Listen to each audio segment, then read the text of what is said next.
In 2005, I'm sitting in my office.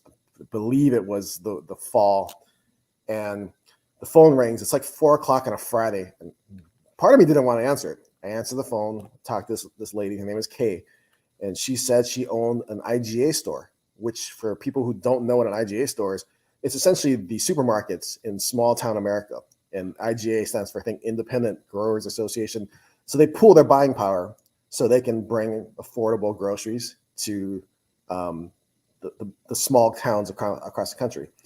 So she saw an ad on a magazine in her magazine rack of mine, and she called and says, "Hey, I got this stuff buried behind our walk-in freezer.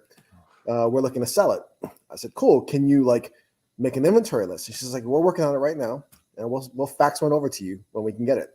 Following week, it comes by on fax, and when you're looking at cases of cards, it's hard to describe because Topps doesn't exactly give a lot of information, or even Flair and Downs for that matter. It's just like numbers and codes, and you got to decipher them.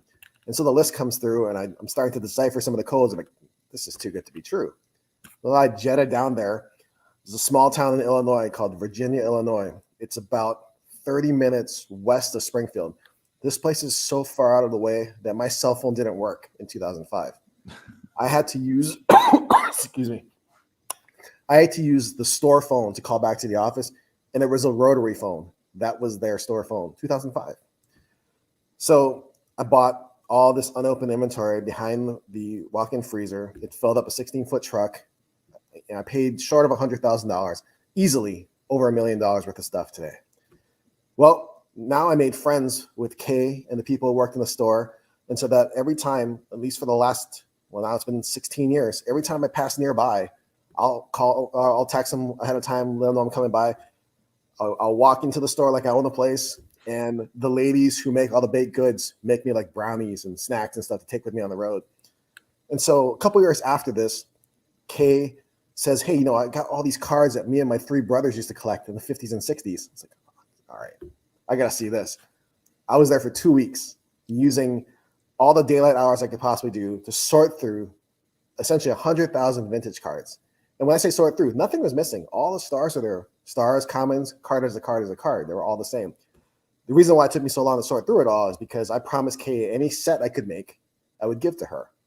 So if I could make a complete set, I would give it to her, and then I would try to buy the rest. So I bought that entire deal. Once again, 6-figure deal. And we got to know each other those couple of weeks where I'm part of the family. She actually walked me to the bank, and we went through all the safety deposit boxes that the family owned. And I'm looking at all the silver coins that used to come through the store over the years. She had a 52 Mantle in there. She had a whole bunch of stuff. It was crazy. And then over the years, she sold the comics that they used to have. She sold that to my coworker, Will, who does comics. And they'd find stuff here and there. And so unfortunately, Kay passed away a few years ago. And so now the store had to been sold, and they're still cleaning out stuff in the house. So finally, the last things that were taken out of the safe deposit box were all put together. Her friend Stephanie got everything in her house, set it all up. I knew the 52 Mantle was going to be there, right? So I go over, I'm looking through the cards. Oh, here's the 52 Mantle. Cool, man. I'm looking through some more cards. There's a second 52 Mantle. Like, wow, where did this come from? Because I didn't see it in all the safety deposit boxes he had. As I move the second mantle, a third mantle falls out. Not even the sleeve, just raw. No holder, no nothing. It's 352 Mantles. Anybody who wants to see a picture of that, scroll back to, what is that, 2020? Yeah, October 2020. Look at our Facebook page for Dave Adams, and you'll see the 3 raw mantles.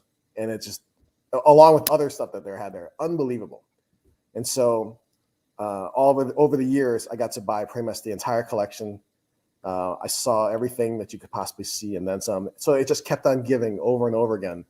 I used to refuse to talk about what state or what city this was in, but I know that this wasn't going to go anywhere. It was only going to get offered to me. Yeah, I made friends with the town essentially, and that's my best deal by far.